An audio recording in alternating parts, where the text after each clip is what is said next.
পুটির মা, ও পুটির মা, কোথায় গেলে গো?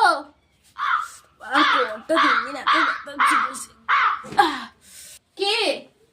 ও কাকিমা তুমি?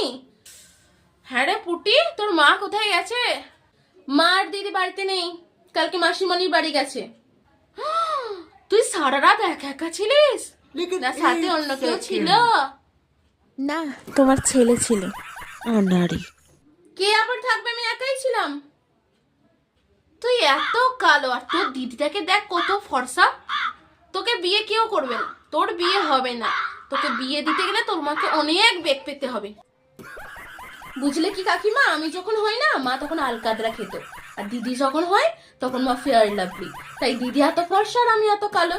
তা আমি যখন হয়েছি তখন তুমি মাকে একটু পাউডার এনে খাওয়াতে পারোনি? যা খেয়ে মা আমাকে ফর্সা টুকটুকে পয়দা করতো। আমার জন্মের পরেই আমার বিয়ে হয়ে যেত, চিন্তা থাকতো না। আমার বাড়ির তো চিন্তা থাকতোই না, তার সাথে পাড়া পড়ছিরও চিন্তা থাকতো না। তা আমার বিয়ে হোক বা না হোক তাতে তোমার কি? একে তো কালো, তার উপরে বড়দের মুখে মুখে তর্ক করিস। তোর জন্মেও বিয়ে হবে না, তুই দেখে নিস। সারা জীবন বাবার অন্ন ধ্বংস করবি।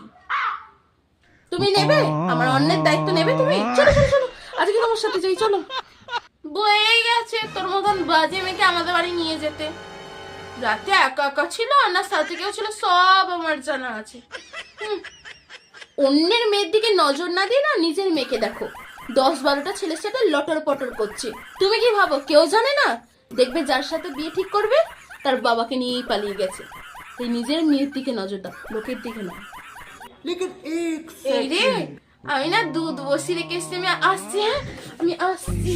হ্যাঁ যাও যাও যাও, এ মুখ আর 10 দিন হয় না। 10 দিন কেন, এ মুখ হয়েও না।